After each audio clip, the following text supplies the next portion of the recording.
All right, guys. So it's time to talk about the latest sprint report. And again, there are a couple of interesting things to be reporting on. So here we go. Hey, there's no sound. To make their flight-ready debut in the upcoming Alpha 3.12, building on the popular light fighter experiences of the Gladius and Arrow with an added avian style and colorful flair. But before we let you go this week, let's go ahead and see if we can squeeze in one more sprint report before the holidays arrive. Well, squeezing, there's 9 minutes left, so there's going to be a lot to squeeze here in 9 minutes. Let's get to it. We have a few updates in the world of FPS weapons, starting with this look at the new Bearing FS9 light machine gun coming to the Persistent universe in the upcoming Alpha 3.12. While the VFX artists are still tweaking and things may look a little different by the time you see this one live, one of the directions the team is pushing for is a smaller but more realistic muzzle flash that's good for a spray and play player like myself. Like myself too. Oh, I didn't know we had a point in common, Jared. All right. Did you see that? This is looking great. That is a serious competitor to my F55, by the way, guys. You know my favorite gun in the verse is the F55. And, oh my goodness, that thing's got a lot of fire. It is not accurate. This is not a gun that you are going to use for long distances, but it is going to be a great alternative for shotguns and anything in close quarter combat, like, security post array or inside building, is going to be the perfect terrain of predilection for this kind of gun. That's really too bad that they were not showing how effective that thing is against NPCs. They're gonna have to make an entire video dedicated to that. But that machine gun, as Axis 0096 says, does really, really look good. That's really too bad that they didn't show the sound as well. We couldn't hear the sound of that gun, but it really looks menacing. Let's look at the next one. See it happen through the flash. At the other end of the spectrum is the Gemini A03 sniper rifle that is about as marksman as you can get. Now, Wow, the firing rate is pretty quick. It's much quicker than I thought. I mean, I know that's an assault sniper rifle, but it's still, it's just boom, boom, boom, boom. It's pretty cool. the look on the face when he was firing. Tim, I was figuring, oh wow, how is it gonna be in my hands? Yeah. The A03 is perhaps the smallest caliber rifle offered in Alpha 3.12, and feedback during review was that while it is intended to be small, we may still want to upscale the effect all the same. Like most things in game development, there's a delicate balancing act of adjustments and fine-tuning before we find something that seems just right. All right, but how is it going to be? How is it going to be in close quarter combat? Again, when you're in security post array, you're not gonna have much chances to you're not gonna have much chances to fire and to use a sniper rifle, right? So how does it fire when you have an NPC that's right in front of you? That's what I want to know, right? Look at the spreads as one. Yeah, the spread of that machine gun was quite. That machine gun. Speaking of spreading, that machine gun was bringing the value-added gameplay. The VAG, definitely. Oh, what is that? What is that? That is very interesting. Very interesting. Star Citizen bringing the crossbows. A bit farther out, the weapons concept team recently completed a pass on the Shroud of the Avatar crossbow from manufacturer Ultaflex. Now this low IR, low EM stealth weapon has a stealth weapon, okay. Very look at that. There's the arrow right here. So it is actually really going to fire arrows. Slick carbon fiberish look, and you can see how the cartridges load from underneath. Now these cartridges carry the smart ammo arrows. Oh. Also, you don't need to place the arrows. You got a cartridge that's going to place it for you. That's so cool. That's so cool. That will expand to full length once they're pulled up and chambered above. Now, it remains to be seen what kind of physical damage and visual effect this will have on FPS gameplay, but you can bet that we're going to check in on this very unique weapon again before it makes its way into the persistent. Look at all the mechanisms in there, all the details that we're putting inside that thing. That is really amazing. It's probably going to be available in Squadron 42. They're probably making this for Squadron 42. Because how is this going to be effective in the verse? There's no way this is going to be effective in the verse against players. Everybody's got armor. Everybody, yeah, I wonder if we'll get explosive balls or something paralyzing. Yeah, but everybody's got armor. You know, with 30% protection, 40% protection. That thing is not going to do anything against armor. Maybe flight suits. Or maybe the low, light 20% armor eventually. But anyone with a medium or heavy armor is not going to be affected. There's no way this is going to affect anyone with a big armor, unless it has an EMP, says Tim. Interesting. Against alien races, maybe. Maybe against alien races, yeah. Maybe against Vandals, for example. Perhaps. But you know, we'll see. Universe. Oh, like a tracker arrow. Maybe could be like a tracker for vehicles. Let's talk ships. First up, we've got a look at perennial testbed, the Aegis Gladius, now getting its component pass, where they add things like the coolers and the jump drives and whatnot. Important items that not only have to be accessible for players in the persistent universe, but also completely usable by the AI deck crews within Squadron 42. Oh, very nice. So this is one of the requirements for Squadron 42. Okay, so we're going to have to get this working for Squadron 42. So we're not going to get Squadron 42 anytime soon again, right? Okay. Oh, Roman was talking about the... Roman's still talking here in the chat about the crossbow for hunting animals. I didn't think of this. But absolutely. Absolutely, Ron. For hunting animals. Absolutely. It's definitely also going to be more effective, because if you're using guns, all these animals are going to run away, but if you are using arrows, then they're not, right? Because they're not going to hear. Smart, man. Ronan, you are smart. We also have a real quick look at fan favorite, the Aegis Redeemer. Oh, the Redeemer. Every year there's a sale.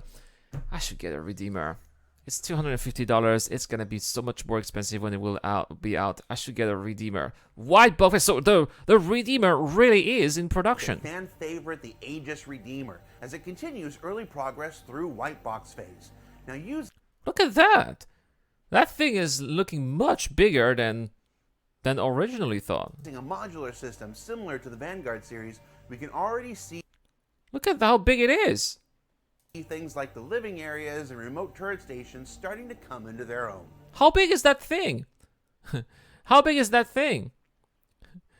That is, I mean, is this like, it's going to be very interesting, because we know it's going to be a gunship. It's supposed to be a troop transport, like a dropship. Now it's going to be a gunship. So, yeah, right, it's going to be much bigger than the first iteration. Now, are we going to talk about something like constellation size? Because that's what we're looking at here.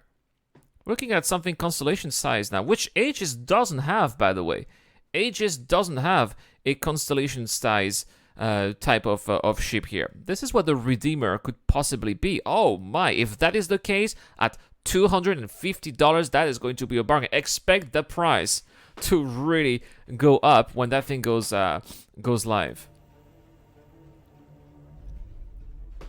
But the biggest ship news, perhaps, is that we've got a very work-in-progress look at the SDF shield tech currently in development. What you're seeing here is a test mock-up with temporary damage values and intermediate colors used for demonstration purposes only. Now, shields on larger ships are intended to be fairly powerful, so there was a concern during development about how players would actually know they were doing any damage at all. This led to an idea seen here, where we're testing an easily readable wear effect the attacking players could be causing to the shields across these larger ships. The Javelin used here for demonstration purposes, just because it's really big. Yeah, but let's go back here, guys. Let's go back. This, if you look at this, yeah, it looks very nice, but there's only one fighter here attacking the ship. Now, imagine you got 4 or 5. Can you imagine all the graphical effects that this is going to trigger? It's just going to be unplayable. Yes, and it's going to be so resource hungry. So that's a little bit too much. These effects here on those shields need to be diminished much more than that, because when you gotta have 5, 6, 10 players shooting down at the same ship at the same time, everybody's going to have a crash a desktop. You know, see what I mean? Now, this is looking a little bit better for sure, but nevertheless, those effects, in my opinion, those effects are still way too big. Way too big. Give me that pistol. Alternate tests also include using different patterns for distributing the damage effect across these new SDF shields, like this hexagon pattern, which always just looks really sci-fi and futuristic. Yeah, they do, but I'm not so sure. I prefer something a little bit... What do you guys think? Please let me know in the chat down there. As far as I'm concerned, I prefer something a little bit more discreet. That is too over the top. It's too visible. Need to be more discreet. As for which pattern... And this looks like a firework. I know that they're testing different types of effect, but which colors I don't which like this one. will be used when SDF shields come online? Well, we're all just going to have to wait and see. That's also a point. Yeah, Patrick says he's annoyed that they're working on polishing things like this when we have so many things not working. That's also true. That's also Environment news, the team is finishing up a series of daily passes updating many of the aspects found across Stanton's planets and moons ahead of the upcoming Alpha 3.12. Now these polishes... I'm sorry guys, now we're looking at... This is what we're going to have in 3.12. One of the moon of 3.12 is looking like Daymar, probably. I'm sorry, but when I look at this, and we were talking about Elite Dangerous Odyssey coming up next year, early next year... I'm sorry, Elite Dangerous Odyssey is looking much better. Yeah, it's beautiful for sure, but I'm sorry, Elite Dangerous Odyssey is putting Star Citizen to shame. Are part of an ongoing effort that started earlier this year to bring these existing areas in line with new technologies as they've been developed. Things like the new... Now this, however, this is looking great though. Here. That little canyon on Hurston with that derelict, that one's looking fantastic. Organic shader, the height map improvements, updated ground textures using scanned elements, a newly robust geology library, and more.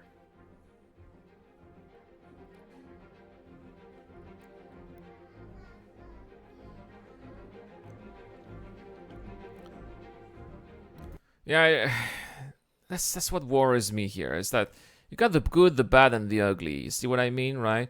Yeah, this is looking alright. This is looking fantastic. This is looking meh. See what I mean? So... I don't know. I know that these are iterations. They're working on it.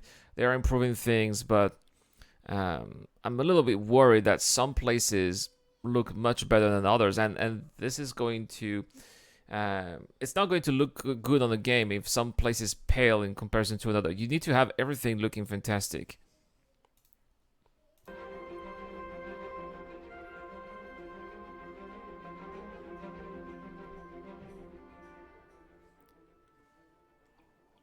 The Planet team has been working on developing ocean buoyancy on a per-entity basis and I thought I was supposed to have buoyancy in 3.10. generating the rule sets for creating procedurally placed items, derelicts, and more out across the ocean's surface. Now, there are a number of exciting Oh, looks like, are we going to have frozen places with oceans? We don't have that in the verse right now. Icebergs. possibilities here, including advanced traversal for the recovery of resources Are we going to have icebergs on Hurston? or mission items, submerged exploration, and more. Now, obviously, the shader work you're seeing here is very work in progress, as this is a test of tech and not visuals. But it is an exciting look at the Ronan, it's a taste of tech, not visuals. They're testing. ongoing explorations, exploring what's possible. Also, here's Henry on a duck, going up and down. No, Sometimes you gotta stupid. take the bad. We don't need to see that. All right, now this is interesting. Look at the current progress of touch bending, which will be used to provide a more realistic experience when traveling through areas like the Hurston Savannah. Now, the team has made some good progress. Now this is looking so cool. But some of the ways they still want to improve on what you're seeing here is to get a bend that's not quite the complete crumple demonstrated here, while also getting a much slower return to upright, so that it's then possible to visually track players or creatures through the tall grass. Oh, they want to do that so that it's easier to go hunt when we have such environments. Smart. I mean, this is, yeah, that grass bending is already looking good enough for me, but apparently it's not going to be good enough, and they want to make it even slower so that we can have trails in such environments. Interesting. Beyond these challenges, the team also needs to develop an effective way to apply the various level of detail versions necessary for a massively multiplayer game of our scale.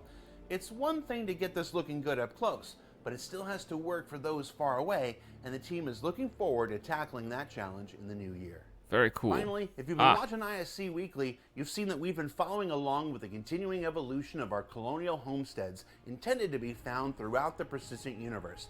And in our last sprint report of the year, let's go ahead and take a look at just one of the earliest internal white box layouts for a communal module. Nice. Now, is this a bar? A hab? A kitchen? Could be all of that. Could be all of that. Just an interior.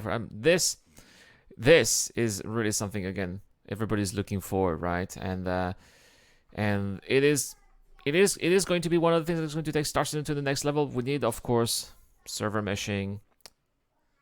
We need to have iCache for all of this to eventually happen. But I think that it's going to come closer than we think. I mean, we've been already waiting for years and years and years.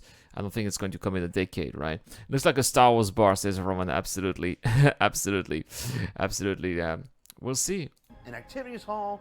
We don't know yet. We don't know yet. That's part of the fun of game development.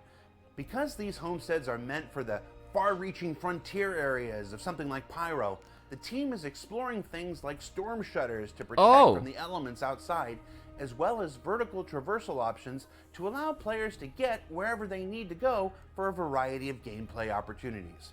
Overall, these homesteads are still in an exploration phase and haven't fully entered production just yet. Though they look so comfy. They look so cozy and comfy already. What do you guys think? I would totally spend a lot of time there crafting or just going by my own business, right? Or set up base by holding it. I don't know. I think that we would just be able to buy them and get them built with the Consolidated Outland Pioneers, I suppose. But homesteads like these are just chock full of potential in what they can add to the overall Star Citizen experience. Very nice. This is hilarious, guys. Let's go back to yeah, the overall Star Citizen experience. Is he saying the overall Star Citizen experience when we're in a bathroom here? Let's listen. In what they can add to the overall Star Citizen experience. Oh no, he's saying experience after. Hilarious. So what did we learn this week? Well, we learned a lot of things this week. Jared, that was a great episode, and it's not the last one. We're gonna have another episode next week, which is going to be the last episode of the season. I hope that next week we're gonna talk about the new roadmap, right? But that's all for this live stream. However, guys, thank you so much for being here. It's been a blast, always a blast doing those live streams with you guys, the community. You guys are always making it a little bit better. Well, very excited about lots of things. The Bad Batch, I don't know. Elite Dangerous Odyssey, absolutely. The Talon with some friends maybe, and those new guns. Oh wow, man. all right. Again, guys, have a wonderful day. Thank you so much for being here. I'll see you guys next time for another live stream. Hopefully next week I'll be able to live stream on Twitch. We'll see. So yeah, don't forget to go in the description down below to check out the links to Twitch and Facebook and other social medias as well. Have a great day. This is the Eradicator. I'll see you guys later. This video is brought to you by the people who support this channel on Patreon and via the join button as well. Supporters of the channel get access to lots of cool perks such as access to my private Discord, your question answered in the show, you get to know when I'm going to play, and also you get to have a chance to influence the editorial line of the channel. Any help is appreciated, starts at just $1 a month. Thank you very much for watching. This is the Eradicator, and I'll see you guys later.